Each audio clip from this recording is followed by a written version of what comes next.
Before we begin the video, if you haven't yet, come on down and join my Discord server. Link is down in the description.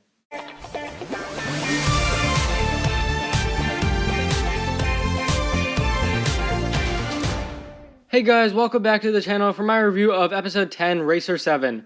The ninja returned to Scott's garage in order to get some vehicles for the race, and Lloyd decides to go watch one.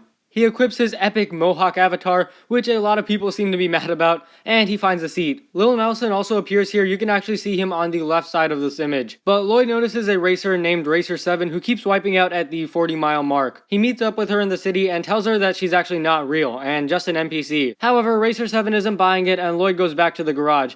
But after a few more races and many more wipeouts, she accepts the truth, and she goes to seek out Lloyd, and they make an alliance. Alright, so this episode really builds a story for Racer 7, and I really like the way this story is going. In many ways, it is very similar to Akino's story. I mean, they're both AIs who realize they're not real, but I feel like it's different enough. Racer 7 must defy her programming, while Akino must directly defy Unagami. As you can see, defiance is kind of a theme here. I really love the way Prime Empire has been handling the concept of NPCs and AIs, and I can't wait to see how they apply it to Unagami. So yeah, I do like where Racer 7's story is going, and I think this episode did a great job with her. Scott also appears in this episode, and he's pretty cool. I like his character, and I love the voice acting. And I also don't really have much to say about the ninja building vehicles. It wasn't really good or bad, but I will say this. I'm glad it wasn't focused on as much because we've seen the ninja building vehicles a lot. And plus the Racer 7 story is way more interesting. Now, Lloyd plays a big role in this episode, and I thought he was mostly good. I know there are a lot of complaints about him having a lot of screen time, and we will address those later. That being said though, even though he has a lot of screen time,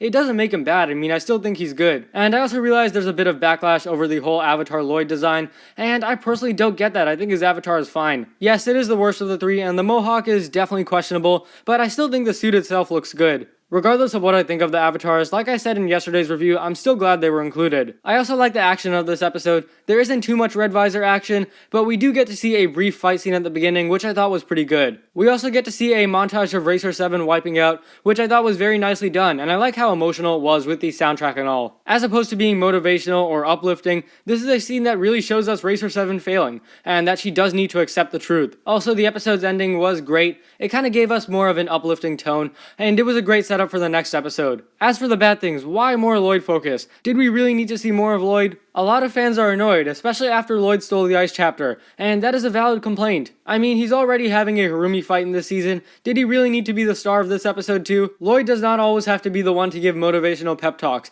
This episode could and should have been Jay or Nia. Prime Empire is way better than season 11 in terms of Lloyd focus, but there still is some work to be done. As Lloyd said in season 5, just because I'm the Green Ninja doesn't mean I have to save the day, and I really want to see them execute that more often. Anyways though, as for the plot of this episode, it was really well paced, and there's a lot less action, which I think is great. Like episode 9, this is a more casual episode, and in my book that is welcome because we've already seen a lot of fight scenes. Especially with the big race coming up, it is good to kind of take a breather. Characters who stand out, obviously Racer 7, like Okino, I like her story, and I'm excited to see where it goes. And Lloyd was fine, but I much rather would have preferred if it was someone else. Third, we have action, which was good because they minimized it, and there wasn't too much of it. We saw one fight scene at the start, and that was basically all. Last but not least is emotion, which definitely stands out as a high point. Especially that montage of Racer 7 wiping out, I really like that. My final rating will be a 9 out of 10, and I definitely feel this was one of the best Prime Empire episodes yet. It had great character moments, great emotion, and I feel like it also fixed some of the issues I've had with other episodes.